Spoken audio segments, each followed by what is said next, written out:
بسم اللہ الرحمن الرحیم وبہ نستعین انہ خیر ناصر ومعین وصلی اللہ علی محمد وآلہ الطاہرین ومنها انہ لا جزء لہ لأن الجزء إما جزء أكلي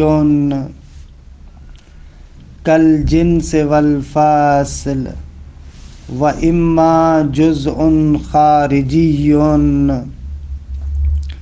كالمادة والصورة وإما جزء مقداري كأجزاء الخط والسطح والجسم التعليمي وليس للوجود شيء من هذه الأجزاء۔ الحمدللہ ہماری گفتگو بدایت الحکمہ میں مرحلہ اولیٰ کی فصل ہفتم میں ہے۔ فصل ہفتم احکام سلبیہ وجود ہے کہ تقریباً 5 احکامات بیان ہوئے، اور آخری حکم جو مصنف رحمۃ اللہ علیہ ذکر کرتے ہیں وہ یہ ہے کہ وجود کے اجزاء نہیں ہے، اس کا جز نہیں ہے، یعنی وجود ایک شیء مرکب نہیں ہے۔ اس کے لیے سادہ سی دلیل تو وہی ہے جو اوپر بیان ہوئی کہ وجود کسی کا جز نہیں ہے۔ خوب سادہ دلیل یہ ہے کہ کیونکہ وجود کے علاوہ کوئی اور چیز نہیں ہے، وجود کا غیر نہیں ہے، تعین کہ آپ آئیں اور کہیں کہ وجود کے اجزاء بنتے ہیں، نہ، حقیقت اصیل جس نے متن واقع کو تشکیل دیا ہے وہ فقط وجود ہے، وجود کے علاوہ کوئی اور چیز نہیں ہے، وجود کا غیر نہیں ہے، تعین کہ آپ آئیں اور آ کر کہیں کہ وجود کے اجزاء ہیں، نہ، وجود کے علاوہ کوئی اور چیز نہیں ہے۔ یہ سادہ سی دلیل ہے، اس کو بیان کیا جا سکتا ہے جیسا کہ علامہ نے اوپر ذکر کیا، لیکن بہرحال انہوں نے ایک مفصل گفتگو یہاں پر ذکر کی ہے کہ عرض ہوا کہ یہاں پر جو ابتدائی طالب علم ہے بدایہ کا، وہ بیچارہ پھنس جاتا ہے۔ ان مباحث کو سمجھنے کے لیے بہرحال ایک خاص طریقے کی ظرافت اور دقت کی ضرورت ہے۔ اگر تأمل کریں گے تو خوبصورت مطالب میں سمجھ میں آئیں گے، اور اگر اس طریقے سے فرض کریں جو بدایہ کا ابتدائی قاری ہے اس کو سمجھ میں نہ بھی آئے تو بہرحال اس کو ملامت نہیں کرنی چاہیے اپنی۔ خوب اس عبارت کے حصے کی وضاحت کے لیے ضروری ہے کہ چند مباحث کو مقدماتی طور پر ہم یہاں پر ذکر کریں، باقی تفصیلات انشاءاللہ آگے آئیں گی، وہاں پر ان کو ذکر کریں گے، لیکن اس متن کو صاف کرنے کے لیے ضروری ہے کہ ان مباحث کے لیے چند مقدمات کو عرض کریں۔ پہلا مقدمہ یہ ہے کہ آغا ترکیب کی 2 قسمیں ہیں، یا ترکیب حقیقی ہے یا ترکیب غیر حقیقی ہے۔ غیر حقیقی یعنی وہی اعتباری ترکیب۔ ترکیب غیر حقیقی یا اعتباری ترکیب اس کو کہتے ہیں کہ جس ترکیب کے نتیجے میں جو اجزاء پر ایک وحدت حاکم ہوتی ہے وہ وحدت اعتباری ہو، نہ کہ حقیقی۔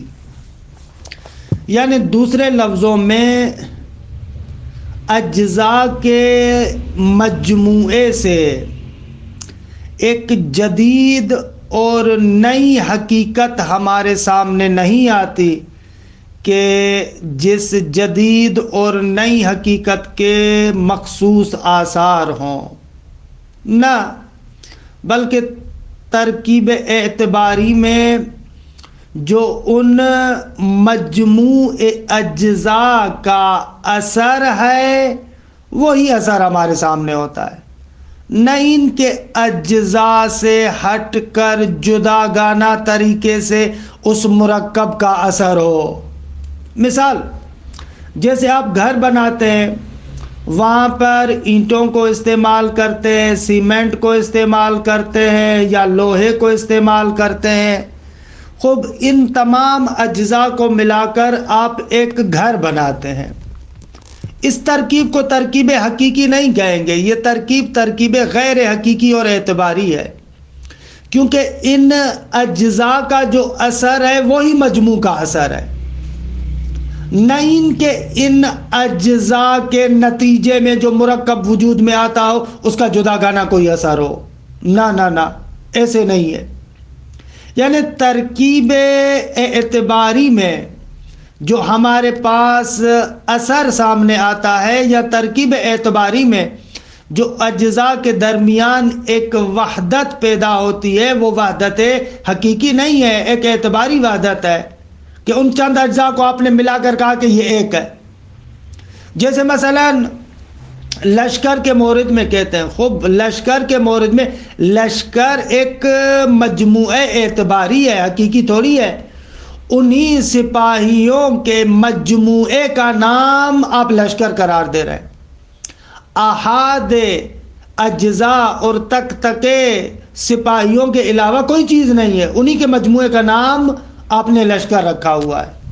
خوب یہ ترکیب اعتباری ہے۔ تو یہاں پر جو ہم بحث کر رہے ہیں، ایک نقطہ ذہن میں رکھ لیں کہ ترکیب اعتباری میں بحث نہیں ہے۔ ہم جو کہتے ہیں کہ وجود کی ترکیب نہیں ہے، یہاں پر بحث میں ہماری مراد ترکیب حقیقی ہے، نہ کہ ترکیب اعتباری، لہذا ترکیب اعتباری کی تو بات نہیں ہے۔ اچھا، آ جائیں ترکیب حقیقی۔ ترکیب حقیقی کسے کہتے ہیں؟ ترکیب حقیقی یعنی جو مختلف اجزاء ہیں ان کے اوپر جو ایک وحدت حاکم ہوتی ہے، وہ وحدت حقیقی ہے۔ مثلا اگر کہا جائے کہ انسان اور روح اور بدن سے مرکب ہے، خوب اس ترکیب سے واقعاً ایک جدید واقعیت ہمارے سامنے آتی ہے، جس جدید اور نئی واقعیت کو آپ انسان کے نام سے کہتے ہیں۔ یا مثلا جیسے ابھی ذکر کریں گے کہ جسم مرکب ہے مادے اور صورت جسمیہ سے، خب مادے اور صورت جسمیہ کی ترکیب سے واقعاً ایک حقیقی مرکب ہمارے سامنے آتا ہے۔ برحال یہ ترکیب حقیقی ہے۔ یہاں پر مرحوم علامہ رحمۃ اللہ علیہ فرماتے ہیں کہ ترکیب حقیقی کو ایک لحاظ سے دیکھا جائے اس کی تین قسمیں، یا ترکیب عقلی ہے، یا ترکیب خارجی ہے، یا ترکیب مقداری ہے۔ سب سے پہلے ہم ان تینوں ترکیبوں کی وضاحت کرتے ہیں۔ ترکیب عقلی یعنی کیا، ترکیب خارجی یعنی کیا، اور ترکیب مقداری یعنی کیا۔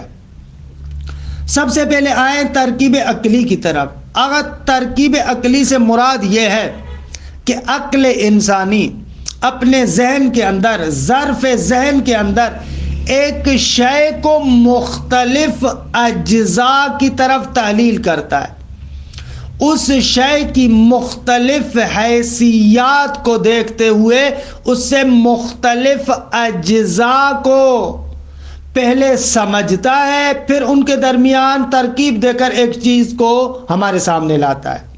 مثلا مثال دوں میں آپ کو، جیسے عنوان خط۔ اب خط فلسفی اعتبار سے ایک ایسا عنوان ہے، خط فلسفے میں کہتے ہیں کہ جو طول میں قابل تقسیم ہے، یعنی وہ مقدار کے جو طول میں، لمبائی میں قابل تقسیم ہو، اسے فلسفے میں کہتے ہیں خط۔ کہ انشاءاللہ اس کی وضاحت کم والے بحث میں آئے گی، اعراض نوگانا کی جب ہم بحث کریں گے تو وہاں پر ہم ذکر کریں گے۔ اب آپ اس خط کو دیکھ لیں۔ خط خارج کے اندر ایک امر بسیط ہے، خارج میں ایک امر بسیط ہے، لیکن ذہن انسانی جب اس خط پر، عقل انسانی جب اس خط پر تأمل کرتا ہے تو دیکھتا ہے کہ خط کمیت ہے، کم ہے، مقدار ہے۔ اچھا، یہ جو مقدار ہے اور کم ہے وہ بھی کم میں متصل ہے، کم میں منفصل نہیں ہے۔ آغا کم میں متصل میں بھی کار و ذات ہے، یعنی اس کے اجزاء مجموع ہے، یعنی ایک ہی وقت میں اس کے اجزاء موجود ہے، ایسے نہیں ہے کہ ایک جز جائے تو پھر دوسرا جز آئے، غیر کار و ذات نہیں ہے بلکہ کار و ذات ہے، کار ہے۔ اچھا، اس کے علاوہ جو خط کے اندر ہم دیکھتے ہیں، بھائی یہ بھی دیکھا کہ خط کم بھی ہے، کم میں بھی کم میں متصل ہے، اور کم میں متصل میں بھی قار ہے، اور ایک اور چیز جو اس خط کے اندر دیکھتے ہیں کہ خط ایک بعدی ہے، یعنی اس کا امتداد فقط ایک بعد میں ہے، وہ فقط طول میں ہے۔ اب دیکھیں، ہم کہتے ہیں کہ عقلی طور پر جب اس خط کو تحلیل کرتے ہیں تو اس کے یہ سارے اجزاء عقلیہ ہمارے سامنے آتے ہیں، کمیت، پھر کمیت متصل، کمیت متصل میں کار و ذات، پھر اس کے بعد ہم کہتے ہیں کہ تکبودی ہے۔ خوب، یہ حقیقت میں خارج میں خط ایک چیز ہے، اب ایسے نہیں ہے کہ خارج میں خط کے لیے ایک کم ہو، پھر اس کے بعد متصل ہو، اس کے بعد قار ہو، اس کے بعد پھر مثلا تکبودی ہو، ایسے تمام اجزاء جدا جدا ہو، ایسے نہیں ہے، بلکہ عقل انسانی جب آ کر اس ایک واقعیت کو تحلیل کرتی ہے تو اس طریقے سے کچھ اس کے اجزاء مشترک ہے کہ جن کو جنس کہتے ہیں، اور کچھ اس کے اجزاء مختص ہے، یعنی ایک جز مختص ہے کہ جس کو فصل کہتے ہیں۔ خوب، اس کی بقایا تفصیلات انشاءاللہ ہم بعد میں پڑھیں گے، جنس و فصل کے بارے میں جب ماہیت کے مرحلے میں گفتگو کریں گے وہاں پر تفصیل سے گفتگو آئے گی۔ پس ترکیب عقلی یعنی ایک شے جو جنس و فصل سے مرکب ہے، اس کو ہم کہتے ہیں ترکیب عقلی۔ اچھا، آ جائیں ترکیب خارجی کی طرف۔ ترکیب خارجی کے لیے کہتے ہیں کہ ایک شے خارج میں مادے اور صورت سے تشکیل پائے۔ آگا جان، یہاں پر مادے سے مراد بھی مادہ اولا اور حیولا ہے، کہ بہرحال میں اس کی یہاں پر تفصیل دینے سے قاصر ہوں، یہاں پر تفصیل نہیں بیان کرتا، اس کو اصل موضوعی کے طریقے سے فعلاً آپ قبول کر لیں۔ تفصیلات انشاءاللہ اس کی ہم کہاں پر پڑھیں گے؟ آگے پڑھیں گے، چھٹے مرحلے میں پڑھیں گے اس کی تفصیلات۔ درست؟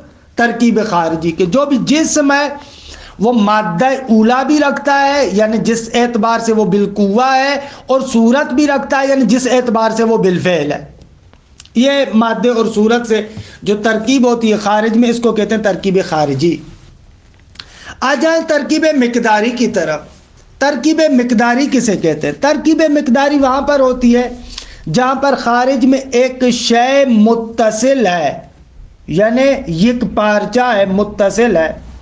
مثلا جیسے آپ کہتے ہیں نا کہ یہ طول میں قابل تقسیم ہے، مثلا اس کی طول جس کو آپ خط کہتے ہیں۔ خوب، یہ جو خارج میں ایک امر متصل ہے، جو ایک امر متصل ہے اور ممتد ہے، اس کے اندر امتداد پایا جاتا ہے۔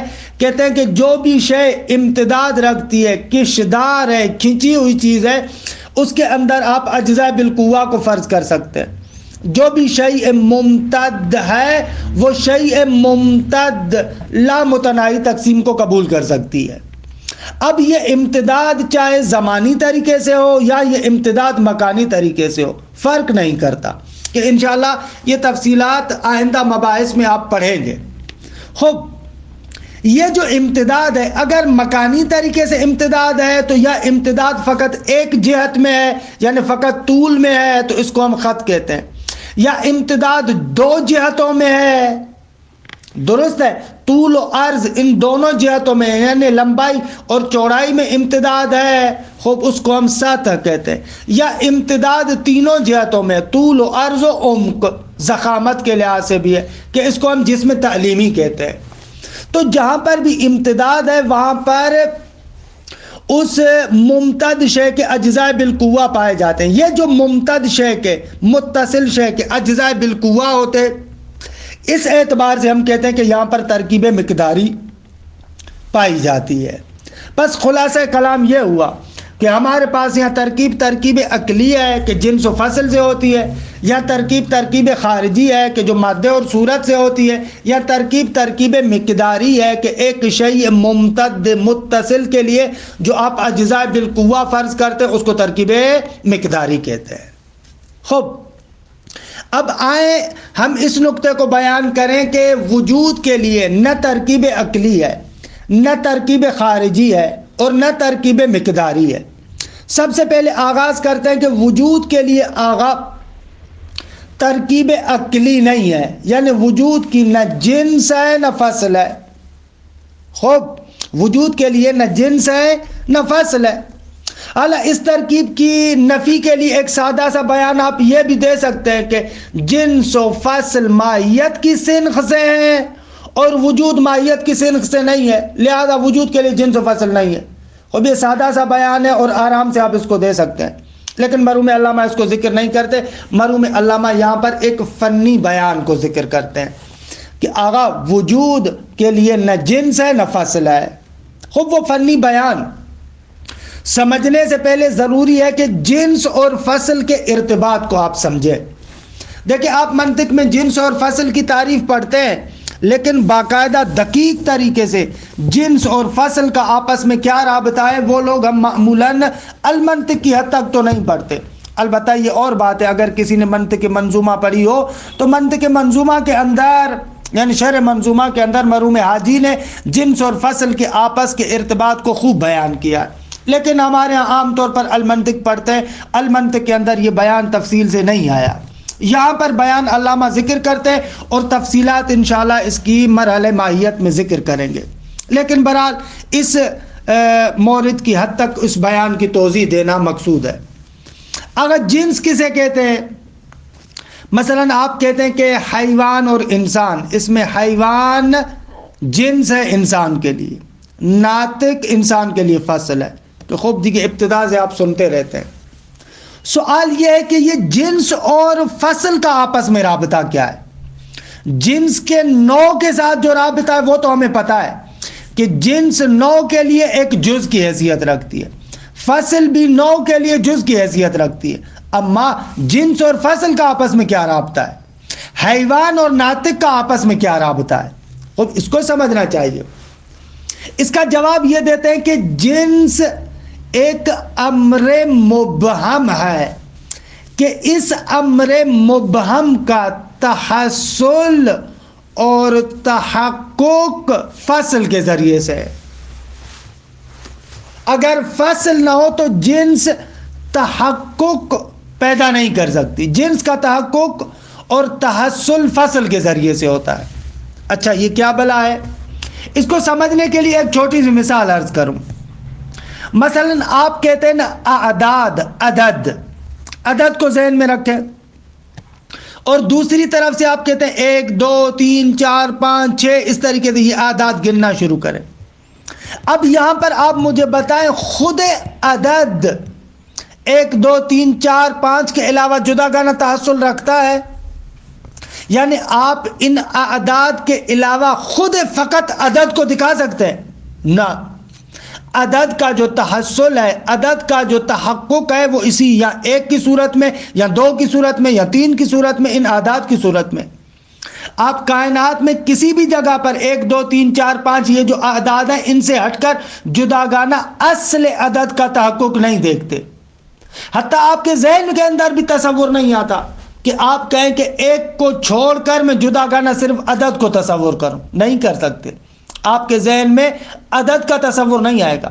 عدد ایک شیء مبہم ہے، جس مبہم شے کو تحصل آپ 1 2 3 4 5 6 کے ذریعے سے دیتے ہیں۔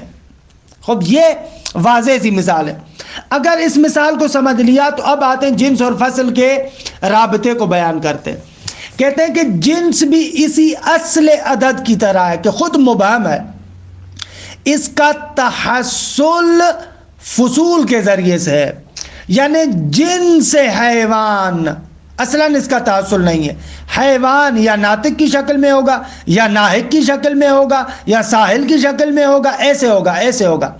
ان فصول کے ذریعے سے اس جنس کو تحصل ملتا ہے، تحقق ملتا ہے۔ اگر فصول نہ ہو تو جنس کو تحقق آپ نہیں دے سکتے۔ جنس کا تحقق ان فصول کے ذریعے سے۔ خالی جنس حیوان، اس کا اصلاً آپ تصور تک نہیں کر سکتے۔ آپ کے ذہن میں بھی خالی حیوان نہیں ہوتا۔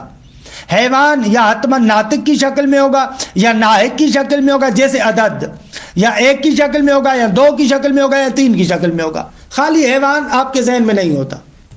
اچھا، آپ میں سے کوئی پلٹ کر کہہ سکتا ہے کہ ناغا، میں حیوان کو خالی کو تصور کرتا ہوں ناطق کے بغیر، ناحق کے بغیر. آپ کیسے کہتے ہیں کہ جنس حیوان عدد کی طرح مبہم ہے؟ تو جواب اس کا یہ ہے، وہ جو خالی حیوان آپ تصور کرتے ہیں وہ جنس نہیں ہے، وہ نوع متوسط ہے. نوع متوسط کو آپ جداگانہ طریقے سے تصور کر سکتے ہیں، اما جنس منغمر ہوتی ہے فصول کے اندر، فصول کے ذریعے سے اس کو تحقق ملتا ہے، تحصل ملتا ہے. حتیٰ ذہن کے اندر انسان جنس کو متحصلا نہیں دیکھ سکتا. خوب، اس کو کہتے ہیں کہ فاصل جنس کے لیے محصل کا کام دیتی ہے. درست ہے. البتہ یہاں پر ایک بات میں آپ کو عرض کروں، فاصل جنس کے لیے جز کی حیثیت نہیں رکھتی. فصل کو اگر آپ جنس پر حمل کریں تو یہ ایسے ہوتا ہے جیسے عرضی خاص کو آپ عرضی عام پر حمل کریں. مثلا آپ کے الماشی زاہکن، خب الماشی عرضی عام ہے، زاہکن عرضی خاص ہے، اس عرضی خاص کو آپ ماشی پر حمل کرتے ہیں. اسی طریقے سے الحیوان و ناطقن میں ایسے ہے، ناطق حیوان کا جز نہیں ہے بلکہ ناطق حیوان کے لیے عرضی خاص کی حیثیت رکھتی ہے. اچھا، اگر عرضی خاص کی حیثیت رکھتی ہے تو اس کا مقصد یہ ہے کہ فاصل جنس کے لیے مقوم نہیں ہے، کیونکہ مقوم وہاں پر کہا جاتا ہے جہاں پر وہ جز ہو. فاصل جنس کے لیے مقوم نہیں ہے بلکہ فاصل جنس کے لیے مقسم ہے. کیا مطلب اس کا؟ مطلب اس کا یہ کہ فاصل مقوم نہیں ہے، یعنی ذات جنس کو تشکیل فاصل نہیں دیتی. ذات جنس کو تشکیل دینے والی چیز فاصل نہیں ہے بلکہ فاصل جنس کے لیے مقسم ہے، یعنی فاصل کے ذریعے سے جنس کو تحصل ملتا ہے. فاصل کے ذریعے سے جنس حالت ابہام سے باہر آتی ہے، اس کو ابہام سے باہر نکالا جاتا ہے. خوب، اگر یہ جنس اور فصل کا آپ نے رابطہ سمجھ لیا کہ جنس اور فصل کا آپس میں کیسا رابطہ ہے، فصل جنس کے لیے مقوم نہیں ہے بلکہ محصل ہے، یعنی فصل جنس کی اصل ذات اور ہویت کو تشکیل نہیں دیتی بلکہ فصل جنس کے لیے تحصل کا کام دیتی ہے، تحقق کا کام دیتی ہے. خب، اگر یہ مطلب سمجھ میں آ گیا کہ انشاءاللہ سمجھ میں آ گیا ہوگا. اب آتے ہیں اس نقطے کی طرف کہ ہم نے عرض کیا کہ حقیقت وجود مرکب نہیں ہے جنس و فصل سے، یعنی حقیقت وجود کے لیے نہ جنس ہے نہ فصل ہے. کیوں بھائی؟ اس لیے کہ جیسے کہ عرض کیا کہ فصل کا جنس کے ساتھ رابطہ تحصل والا رابطہ ہے. فصل جنس کو تحقق اور تحصل دیتی ہے لیکن فصل جنس کے لیے مقوم نہیں ہے، اس کی ذات کو تشکیل نہیں دیتی. خوب، اچھا، اب آئیں اور اصل مطلب کی طرف آتے ہیں. ہم کہتے ہیں کہ بابا اس جگہ پر آپ کہہ سکتے ہیں کہ ایک شے دوسری شے کے لیے فصل ہے جب وہ فصل اس شے کو تحصل دے، اما اس فصل کے علاوہ اس شے کی ذات اپنی جگہ پر محفوظ ہوتی ہے. یعنی اگر آپ کہیں کہ وجود کے لیے ایک فصل ہے، یعنی کیا مقصد؟ وجود اس کے لیے فصل ہے. اب یہ فصل کس قبیل سے؟ وجود کے قبیل سے ہے یا غیر وجود کے قبیل سے؟ خب غیر وجود تو شیء باطل ہے، حالق ہے، عاطل ہے. وجود، حقیقت وجود کے علاوہ تو کوئی چیز نہیں ہے. خب اب اگر فصل وجود کے لیے ہو، یعنی وہ بھی خود از سنخ وجود ہوگی. خب اگر وہ بھی از جنس وجود ہو تو پھر کیا ہوگا؟ اس کا لازمہ یہ نکلے گا وہ فصل کہ جس کو مقسم ہونا چاہیے تھا وہ اس وجود کے لیے مقوم کا کام دے رہی ہے، کیونکہ ذات وجود کو تشکیل دینے والی، ذات وجود کو بنانے والی آپ اس فصل کو قرار دے رہے ہیں، فصل کو امر وجودی قرار دے رہے ہیں. جب امر وجودی کو فصل کو امر وجودی قرار دے رہے ہیں تو پھر یہ وجود کی نسبت سے ایسے ہو جائے گی کہ گویا کہ یہ فصل اس وجود کی ذات کو تشکیل دینے والی ہے. حالانکہ فصل کیا ہوتی ہے؟ ایک شے کے لیے یعنی جنس کے لیے مقوم کی حیثیت نہیں رکھتی بلکہ مقسم کی حیثیت رکھتی ہے۔ اگر وجود کے لیے فصل ہوتی تو نتیجہ اس کا یہ ہوتا کہ وہ فصل مقسم کے علاوہ مقوم بن جاتی۔ کہ بہرحال میں نے عرض کیا کہ یہ بیان تھوڑا سا سنگین ہے اور بہت ساری اصطلاحات پر موقوف ہے، لیکن اگرچہ اس کا اجمال میں نے ذکر کیا۔ پس وجود کے لیے فاصل نہیں ہے، کیونکہ اگر آپ فاصل قرار دیں گے تو وہ مقوم ہو جائے گی نہ کہ مقسم۔ اچھا، خب جب وجود کے لیے نہ فاصل ہے نہ جنس ہے تو قہراً آپ نتیجہ لے سکتے ہیں کہ وجود کے لیے ترکیب عقلی نہیں ہے۔ اچھا، اگر وجود کے لیے مادہ اور صورت نہیں ہے، فرماتے ہیں اس مطلب کا بھی جواب اور اس ترکیب کا بھی رد بالکل واضح ہو جاتا ہے، کیونکہ فلسفے میں ہم آگے چل کر پڑھیں گے جنس اور فصل ایک طرف سے، مادہ اور صورت دوسری طرف سے۔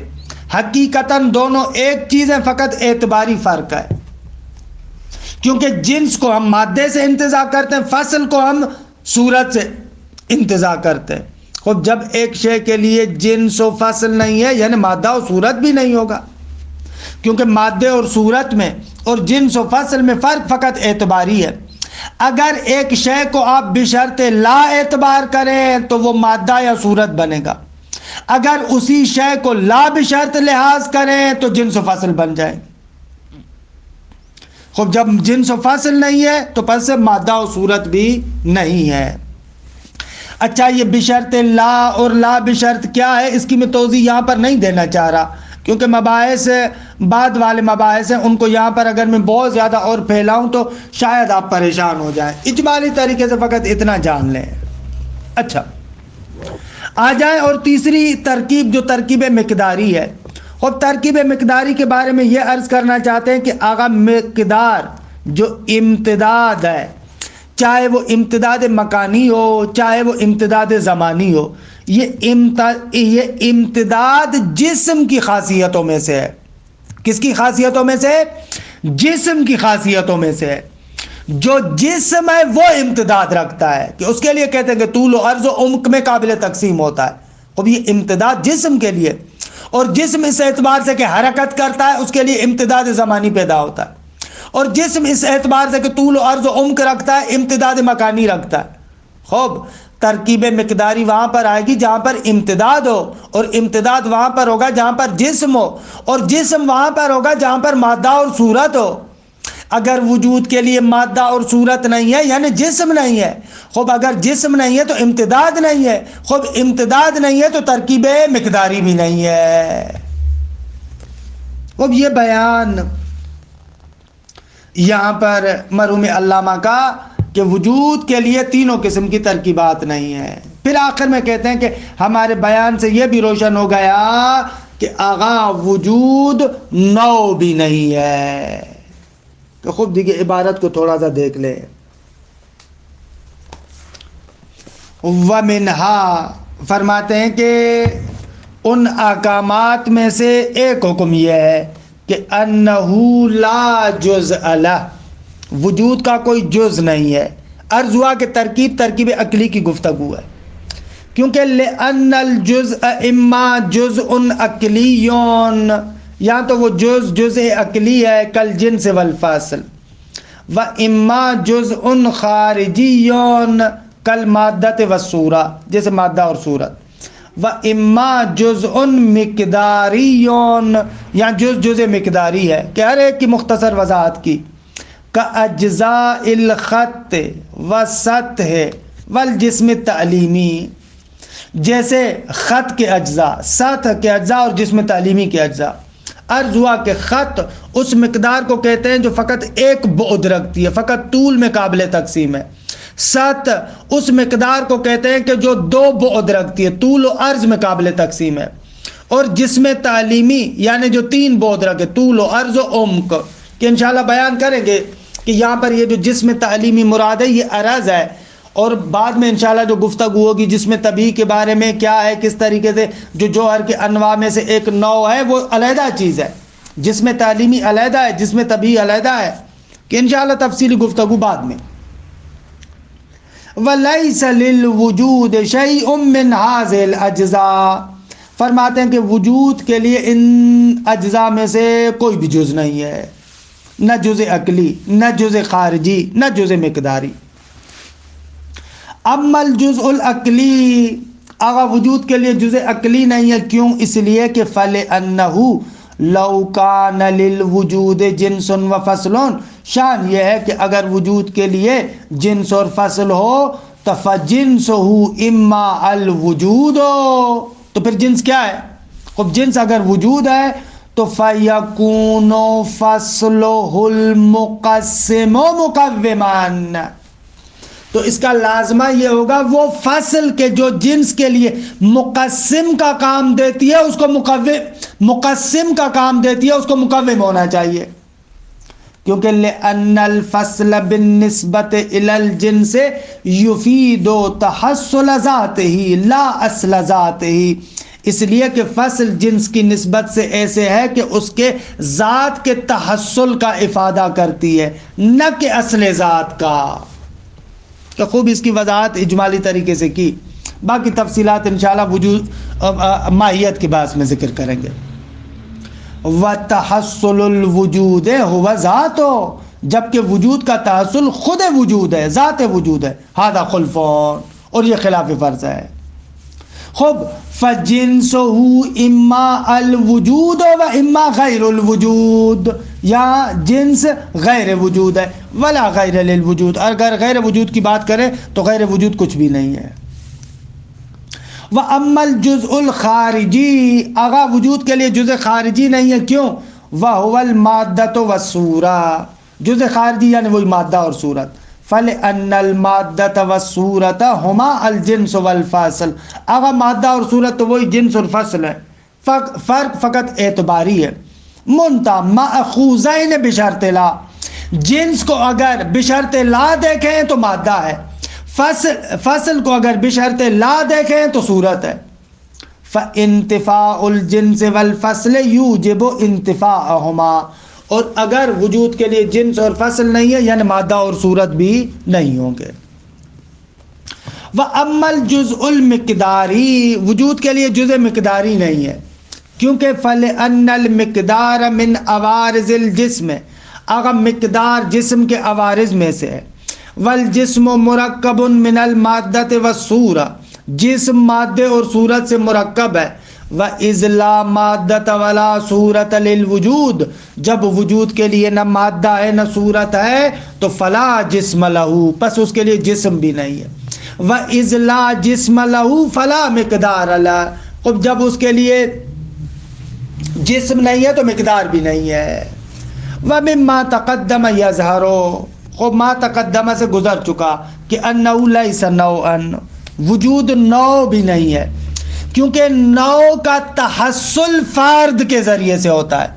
خارج میں اگر جداگانہ زید عمر بکر خالد کے علاوہ آپ کو نوع نہیں ملے گی، نوع کا تحصل فرد کے ذریعے سے ہوتا ہے، جبکہ وجود متحصل بنفس ذات ہی ہے، کسی اور فرد کے ذریعے سے اس کو تحصل نہیں ملتا۔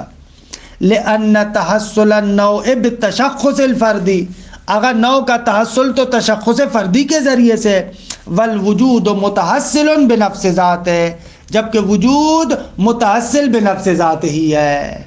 کہ خوب اس طریقے سے یہ احکام سلبیہ وجود تمام ہوئے۔ خوب اس کے بعد والی جو فصل ہے نفس الامر کے بارے میں، الحق والانصاف، وہ بھی بہترین فصول میں سے ہے، لیکن بہرحال تھوڑے سے مباحث اس کے بھی اس مرحلے سے اوپر کے ہیں، لیکن بہرحال کیا کریں، بدایہ میں آیا ہے تو ہم اس کی بھی وضاحت کریں گے۔ بعض اساتید کا کہنا ہے کہ بدایہ کو پڑھاتے وقت اس مرحلے میں نفس الامر کی اس بات کو اتنا سنگین کر کے پیش کرنا مشکل ہے، لیکن بہرحال بدایہ میں آئی ہم اس کو بیان کریں گے۔ وصلی اللہ علی محمد وآل محمد وآل محمد۔